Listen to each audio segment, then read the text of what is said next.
कोटेदारों का आरोप है कि उत्तर प्रदेश के कोटेदारों को लाभांश 90 रुपए प्रति कुंतल मिलता है, जबकि हरियाणा, गोवा और केरल में 200 रुपए प्रति कुंतल, महाराष्ट्र में 150 रुपए, उत्तराखंड, हिमाचल और जम्मू कश्मीर 180 रुपए प्रति कुंतल, राजस्थान 125 रुपए प्रति कुंतल तथा गुजरात 20,000 रुपए मिनिमम गारंटी इनकम दी जा रही है। उन्होंने अपने संगठन के माध्यम से कहा कि वितरण के मामले में उत्तर प्रदेश सबसे अग्रणी, जबकि लाभांश देने के मामले में सबसे पिछड़े राज्यों में है। संगठन के प्रदेश उपाध्यक्ष राघवेंद्र मणि त्रिपाठी तथा जिलाध्यक्ष भागवत मिश्रा ने कहा कि इसलिए कोटेदारों ने यहाँ के कोटेदारों को भी अन्य प्रदेशों की भांति लाभांश देने की मांग की है, जिससे महंगाई को देखते हुए उनका भरण पोषण सुचारू रूप से हो सके। अन्यथा की स्थिति में 1 जनवरी 2024 से प्रदेश के राशन विक्रेता वितरण कार्य से विरत रहेंगे।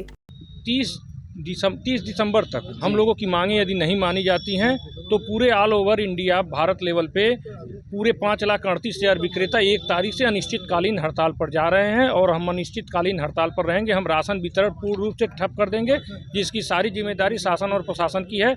यह सूचना हम लोग पीएमओ कार्यालय से लेकर के सीएम कार्यालय तक हर जगह यह सूचना दी जा चुकी है, जिसके क्रम में पीएम कार्यालय से समस्त राज्य सरकारों को एडवाइजरी जारी की गई है कि किसी भी परिस्थिति में 1 तारीख से राशन वितरण बंद न होने पाए। लेकिन यदि 30 तारीख तक हमें किसी भी प्रकार का आश्वासन प्राप्त नहीं होता है तो हम 1 तारीख से पूर्ण रूप से हड़ताल पर चले जाएंगे। और हम लोगों को 16 जनवरी को दिल्ली में रामलीला मैदान में हम लोगों का प्रस्तावित 1 दिवसीय हड़ताल है और वो 16 जनवरी को हम लोग धरना प्रदर्शन में दिल्ली भी जाएंगे।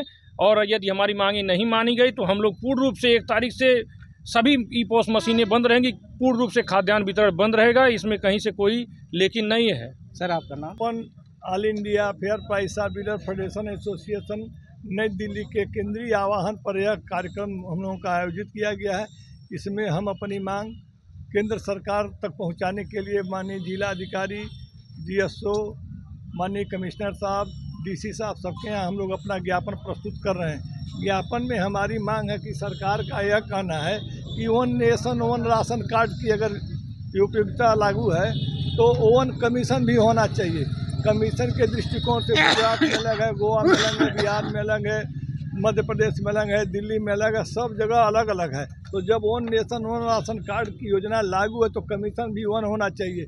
सब जगह करीब करीब कमीशन तो ठीक है, लेकिन उत्तर प्रदेश में ही कमीशन मात्र 90 रुपया है।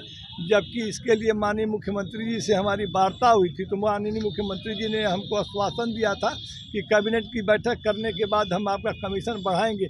लेकिन 125 रुपये कुंटल का मांग पत्र बना के उनके मेज़ पर रखा हुआ, लेकिन अभी माननीय मुख्यमंत्री जी की कृपा दृष्टि हम लोगों पर नहीं हो रही है कि हम लोगों का भी कमीशन बढ़ा दिया जाए। इस महंगाई के युग में जो 90 रुपया कमीशन मिलता है, बहुत ही अल्प है। कोटेदारों का भरण पोषण, उनके बच्चों का पठन पाठन काम में होना संभव नहीं है, बहुत ही दुष्कर है। सरकार कोटेदारों का लगातार पेशकश रही है। कोटेदार ईमानदारी से अपना राशन यूनिट के हिसाब से जनता में सुचारू रूप से वितरण करते हैं, जिसका भली भांति उत्तर प्रदेश सरकार को केंद्र सरकार के द्वारा प्रशस्ति पत्र भी दिया गया था हमारे वितरण के आधार पर। अगर हमारे वितरण के आधार पर उनको प्रशस्ति पत्र दिया गया है तो मेरा कमीशन बढ़ाने में उत्तर प्रदेश सरकार को क्या आपत्ति है, जबकि अन्य प्रदेशों में केंद्र सरकार की योजना के अनुसार सबका कमीशन बढ़ा दिया गया है। निवेदन हमारा यह है कि हम लोगों का कमीशन भी बढ़ाया जाए।